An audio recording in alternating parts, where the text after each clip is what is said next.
Hello বন্ধুরা, আজকেও গেছিলাম চলে বাজারে। আর বাজারে গিয়ে বাজার দোকান করে আনতে আনতে অনেকটা লেট হয়ে গেছে। কারণ হচ্ছে, এটা তোমরা শুনতে শুনতে হয়তো অভ্যস্ত হয়ে যাবে, আমি সকালে ঘুম থেকে উঠতে লেট করি, এটাই হচ্ছে মেন সমস্যা। আমাকে হাজার ডাকলেও আমার উঠতে দেরি হয়ে যায়। এবার যেহেতু উঠতে দেরি হয়ে গেছে, বাজার যেতেও দেরি হয়ে গেছে, সেই কারণে বাজার দোকান করে এনে এখন রান্নাবান্না চলছে।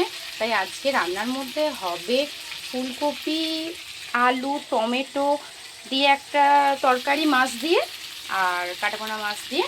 আর হবে এদিকে ধনেপাতার চাটনি। এই যে ধনেপাতাটা বাটা রয়েছে, এটার মধ্যে সমস্ত কিছু মশলা দেওয়া আছে, আদা, রসুন, টমেটো, লঙ্কা সব কিছু দেওয়া রয়েছে।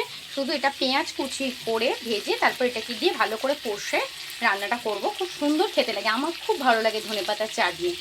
এটা হলে আমার না অন্য কিছু লাগে না, মানে এইটা দিয়ে আমি অনেকটা ভাত খেয়ে নিই, তারপরে পেটটা অটোমেটিক ভর্তিই হয়ে যায়, অন্য কিছু খাওয়ার ইচ্ছা থাকে না।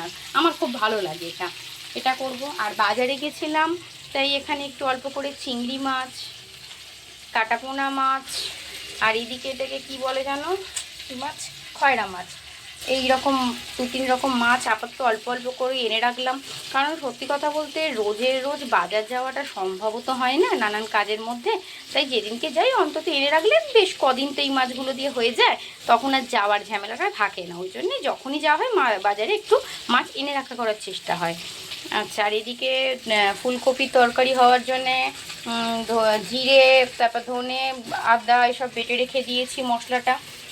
আর এই দিকে রয়েছে তোমার সবজিগুলো, এখনও পর্যন্ত গুছিয়ে উঠতে পারিনি। এগুলো এখন সব ভালো করে গুছিয়ে তবে ফ্রিজে ঢুকবে। শুধু লঙ্কাটাই জাস্ট রেডি করে রেখেছি, কন্টেনারটা বন্ধ করলেই হয়ে যাবে।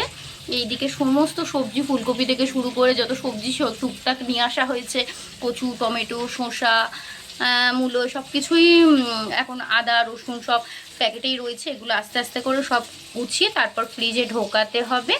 ওই রান্না করতে করতে টুকটুক করে করব। হ্যাঁ, এই জন্যেই ভিডিওটা করলাম যে এখনই করি, না হলে না আর সময় হয়ে ওঠে না। করছি এই রান্না করতে করতে, ওদিকে ভাতও করতে দিয়েছিলাম, 1 ফুট হয়ে গেছে।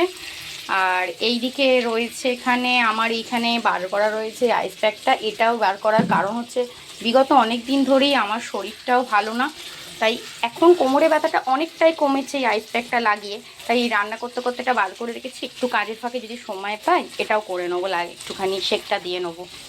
তো আমার রান্নার মেনু তো তোমাদেরকে বললামই। তোমাদের কি সব রান্নাবান্না হয়ে গেছে বন্ধুরা? আমার তো রান্না এখনও চলছে। তো চলো, টাটা, দেখা হচ্ছে নেক্সট ভিডিওতে।